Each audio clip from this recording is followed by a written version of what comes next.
ఢిల్లీలో కూడా ఒక సినారియోలో ఒక చైల్డ్ని ఒక స్కూల్ నుంచి తీసేస్తే ఆటిజం ఉందని చెప్పేసి లీగల్గా వచ్చింది that you have to take back to the child to the school because మనం అలా సెపరేట్ చేయలేమని, which is okay fine. Shadow టీచర్ని పెట్టడం, పేరెంట్ టీచర్ని పెట్టడం ఫైన్ ఇవన్నీ, కానీ ఆ చైల్డ్ కూడా ఎలా డెవలప్ అవ్వాలనేది పేరెంట్స్ మీద చాలా ఉంటుంది అనేది నా పర్సనల్. అంటే నేను చెప్తున్నా కదా,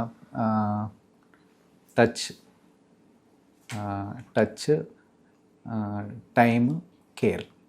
ఓకే, టచ్ అంటే పట్టుకొని ఉండడం, టైం అంటే మనం వాళ్ళకి టైం ఇవ్వడం, కేర్ అంటే నేను నీ గురించి ఆలోచిస్తున్నా, నేను నీతో మాట్లాడుతున్నా, నీ బాగుండడమే నాకు కావాలి అని చెప్పి బేబీ ఎప్పుడైతే తెలుసుకుంటారో వాళ్ళు ఎవ్వరూ యూజువల్గా ఈ ప్రాబ్లమ్స్లోకి వెళ్ళరు.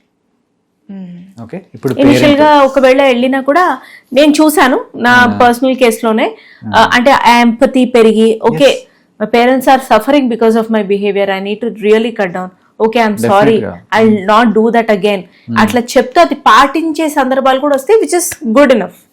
డెఫినెట్గా అండి. పేరెంట్స్ బిజీగా ఉండి మీరు పట్టించుకోవట్లేదు, వాటి ఫోన్ ఇచ్చేసారు అనుకోండి, వీళ్ళు నన్ను పట్టించుకోవట్లేదు, నాకు ఈ టీవీ నచ్చింది అని చెప్పి వాళ్ళని పట్టించుకోవడం బంద్ చేస్తారు. అంటే మనం లేమన్ లాంగ్వేజ్లో చెప్పాలంటే ఆటిజం ఏంటంటే he did not care for me, so I'm in my own world now అని చెప్పి. ఓకే, అంటే దట్ ఈస్ వర్చువల్ ఆటిజం. జెనెటిక్గా వచ్చేవి మన జీన్స్లో ప్రాబ్లం ఉంటుంది, అది బ్రెయిన్లో ఎక్కడైతే కరెక్ట్